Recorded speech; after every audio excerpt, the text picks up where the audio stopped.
इमाम ज़ैनुल आबिदीन मेरे मुस्तफ़ा करीम के नवासे इमाम हुसैन का मैदान करबला में बच जाने वाले अकेले बेटे। और इमाम ज़ैनुल आबिदीन फरमाते हैं मैं अगर एक महीना उम्रा करने ना जाऊं तो हजरे अस्वद मेरी ख्वाब में आता है और मुझे आगे कहता है हुजूर मेरी आंखें तरस गई हैं, मुझे दीदार तो करा जाए, दीदार तो करा जाए।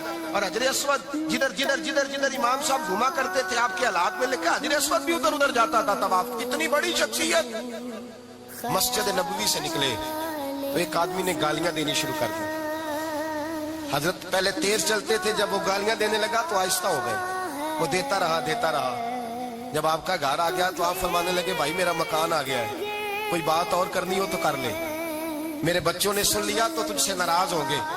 और फिर वो शख्स कहता जब ये लफ्ज कहे ना तो मुझ पे सख्ता तारी हो गया, ये क्या कह रहे हैं, हम तो दुश्मन को भी पाकीज़ा सजा देते हैं, ये क्या कह रहे हैं। हजरत ने कहा कोई बात करनी हो तो कर ले, मेरा मकान आ गया है। वो कहता मैं इस बात पे भी सख्ते में था।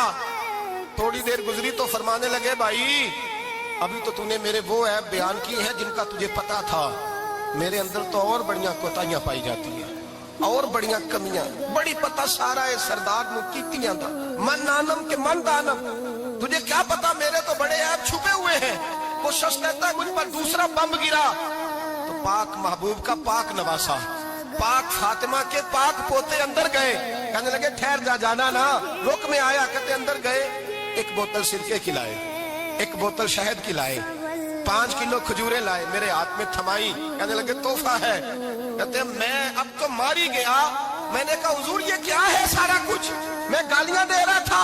आप फरमाने लगे जो तू कर रहा था वो तेरा किरदार है और ये जो मैंने किया है ये मेरा किरदार है। इसलिए कि मेरे दादा मौला अली शेर खुदा हल आता मुश्किल कुशा, हजरत अली ने नसीहत फरमाई थी कि बेटा जो घर आए वो खाली हाथ नहीं जाना चाहिए, जो दरवाजे पे आए वो खाली हाथ नहीं जाना चाहिए।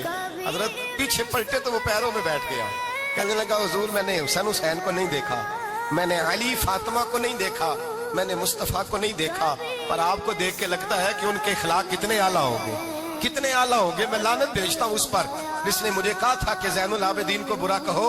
कायनात में अगर कसीदे पढ़ने चाहिए तो मुस्तफा की आल के पढ़ने चाहिए, अगर तारीफ करनी चाहिए तो रसूलुल्लाह की आल की कर। तेरी नस्ले पाक में है बच्चा बच्चा नूर का, तेरी नस्ले पाक में है बच्चा बच्चा नूर का, तू है ने नूर तेरा सब घराना नूर का।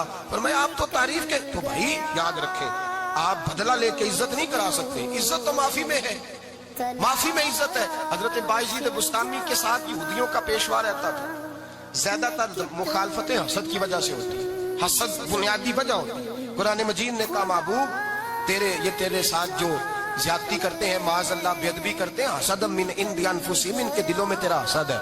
हसद बुनियादी वजह है, इख्तिलाफ हसद होता है जो वजह बनता है। हजरत बायजीद बुस्तामी के पड़ोस में यहूदियों का पेशवा रहता था, आपकी मुखालफत करता, सारी जिंदगी उसने मुखालफत की, यहूदी उसे बड़ा मानते थे, उससे कोई गलती हो गई सारे उसे छोड़ गए। पहले रईस आजम होता था फिर गरीब हो गया। एक दिन हजरत बायजीद बुस्तामी घर आए तो बच्चे के रोने की आवाज आई। जौजा से पूछने लगे इसका बच्चा क्यों रोता है, तो कहने लगी आपको पता है ना अब लोग उसे छोड़ गए हैं तो घर में दिया नहीं जलता, बच्चा छोटा है अंधेरे में रोता है। रात गहरी हो गई तो हजरत बायजीद ने अपने घर से दिया उठाया, अपने घर से दरवाजे पे दस्तक दी, वो बाहर आया तो जनाब बायजीद का अंदाज क्या है, उसने मुखालफत की जिंदगी भर। अंदाज क्या है, बाहर आते ही ना आप फौरन उसको बोलने नहीं दिया। कहने लगे भाई सुन ले, मैं पहले भी आ सकता था, देर से इसलिए आया हूं कि गलियां सुनसान हो जाए, लोग सो जाए, तुझे और मुझे कोई नहीं देख रहा है कि मैं हूं दूसरा तू है, और तू मुझे अच्छी तरह जानता है। बायजीद वो नहीं कि जो नेकी करेगा और दुनिया को बताएगा, मैं तेरा राज भी रखूंगा। और बच्चे तो मासूम होते हैं ना, फरमाया मेरे बड़े हो गए तेरे छोटे हैं, ये पकड़ ले दिया घर में ले जा, और मैं मेरा वादा है किसी को सारी जिंदगी उसने मुखालफत की। वो शख्स कहता है मुझे बोलने का मौका ही न दिया, दिया दे के चले गए। अगली शाम फिर आई, रात गहरी हुई तो फिर दरवाजे पे दस्तक हुई।